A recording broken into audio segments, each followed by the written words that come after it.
여러분 합의를 해야 되는데 가장 어려운 부분이 어떤 거라고 생각하십니까? 합의요. 뭐 합의금 마련하는 것일까요?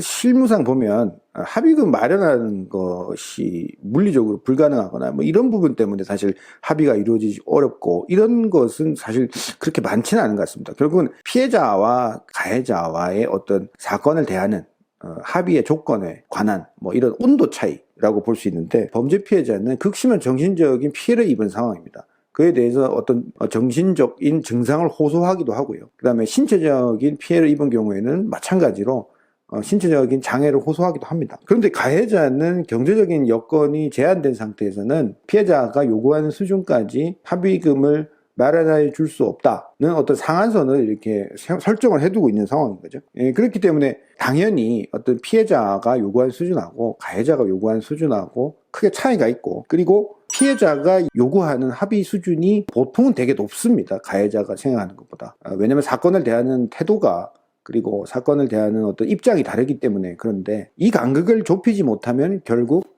합의가 불발되는 것이죠.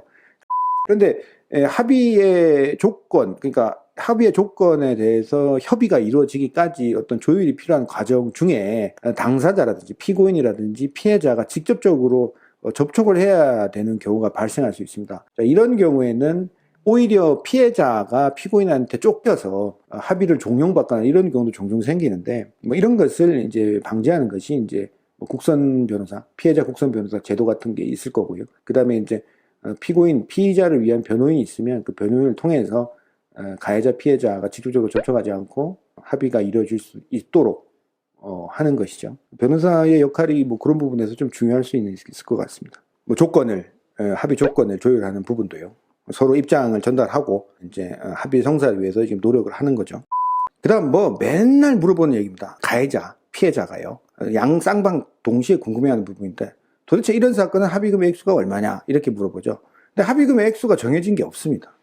늘 제가 말씀드리는 거는 일단 내가 가해자의 경우라면 내가 피해자한테 지급할 수 있는 경제적 여력을 고려했을 때 얼마까지 가능하고 얼마까지 지급해서 보상할 의사가 있는지, 이게 일단 첫 번째로 중요할 거고, 그 다음에 두 번째는 피해자가 요구하는 수준이죠. 그리고 세 번째는 내가 얼마나 합의를 성사를 하는 것이 필요한지, 합의에 얼마나 집중을 하고 그에 따라서 처벌을 감경받고자 하는 의지가 강한지 여부가 더 중요한 겁니다. 그래서 예를 들어서 내가 한 500만 원 정도 합의금 마련해뒀다고 쳐요. 근데 피해자가 한 700만 원 요구하는 겁니다. 200만 원 간극이 있죠. 근데 나는 합의를 하지 않으면 이 사건에 대해서 처벌을 면하기 어렵다거나 감경받기 어려운 상황에 놓여 있다고 생각을 해봅시다.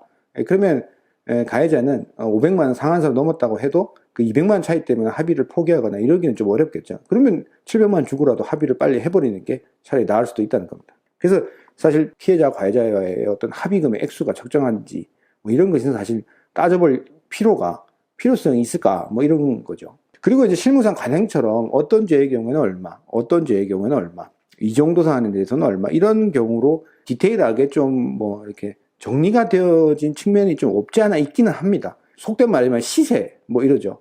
그러니까 뭐 죄별로 무슨 죄는 얼마 이렇게 준다 보통 뭐 이렇게 이야기는 되어지는데, 사실 그 수준으로 정확하게 합의금이 지급되어지고 한다는 보장은 없는 겁니다. 그래서 이제 합의를 하기 위해서 일단 합의의 필요성이라든지 합의 효과라든지 이런 것들을 내가 인지를 했다면 피의자가 합의의 조건이나 뭐 이런 것들을 조율하기 이제 시작해야 될 텐데, 뭐 합의금을 정하고 합의 조건을 완성을 하고 합의에 이르는 과정 중에 팁을 드리자면, 일단 피해자가 요구하는 합의금에 너무 민감하게 반응해서는 안 될 겁니다. 그리고 내 입장에서 마련할 수 있는 최대 합의금이 어느 정도인지 객관적으로 한번 생각을 해보고 그 상한선을 설정해 둘 필요가 있죠. 그 안에서 최대한 합의를 할 수 있도록 노력할 필요가 있을 거고요. 그 다음에 이제 합의 의사가 없는 경우라면 진심 어린 사과와 지속적인 반성의 뜻을 어떻게 전달할 것인가, 그 전달 방법이라든지 그 내용을 어떻게 진정성 있게 전달할 것인가, 이런 거를 고민을 좀 해볼 필요가 있습니다. 합의가 어려운 경우라면 변호인 같은 변호사라든지 이런 사람들을 통해서 입장을 정리를 하고 이야기를 하는 방법도 필요합니다. 변호사가 없다면은 가피해자 모두 변호사 없이도 조정할 수 있는 제도 같은 것들이 있습니다. 뭐 예를 들면 검찰청에서 하는 형사조정 제도 같은 것이 있죠. 재판부에서 임의로 합의를 종용하거나 조율해 주거나 그러는 건 없습니다. 그리고 이제 합의가 절대적으로 필요한 어떤 사건이 있는데 그것이 이제 친고죄라든지 반의사불벌죄입니다. 그래서 합의만 하면 사건이 곧바로 끝난다는 거죠. 근데 그렇지 않은 범죄인 경우에는 합의를 하더라도 사건이 끝나지 않고 처벌까지 이어집니다. 다만 처벌 수준이 감경될 뿐이죠. 그래서 친고죄인지 반의사불벌죄인지 아닌지 이런 거를 구분할 수는 있어야 됩니다. 적어도. 그리고 이제 합의 과정에서 피해자와 피의자가 단순히 합의를 마치 구두로 이제 이야기해가지고 금전을 현금으로 주고받거나 뭐 어설프게 합의서를 작성해가지고 나중에 그 합의의 효력이 부정되거나 뭐 이러는 경우도 종종 존재합니다. 그래서 뒤늦게 그거를 합의의 효력을 무마시키기 위해서 뭐 이렇게 노력을 해도 예를 들어서 돈을 지급한 입장이면 돈을 찾을 수도 없는 상황이고 그 다음에 돈을 내가 받았는데도 불구하고 뭐 다시 계속 뭐 어떤 처벌을 원한다는 의사표시를 한다거나 이러는 경우도 생기기 때문에 이제 나중에 예상치 못한 상황을 맞닥뜨리는 걸 대비했을 때 정확한 서류를 통해서 합의서를 통해서 합의서의 내용이라든지 뭐 이런 것들을 잘 구성을 해서 합의서에 기재하고 양 쌍방이 서명 날인하는 것으로 반드시 명문화해둘 필요는 있습니다. 물론 물론 작성된 합의서는 수사기관이나 재판부에 반드시 전달을 해야 되겠죠. 제일 중요한 것은 합의서 작성 시에 추후에 민형사상 이의 제기를 하지 않겠다 뭐 이런 내용을 기재하는 것이 중요하겠습니다.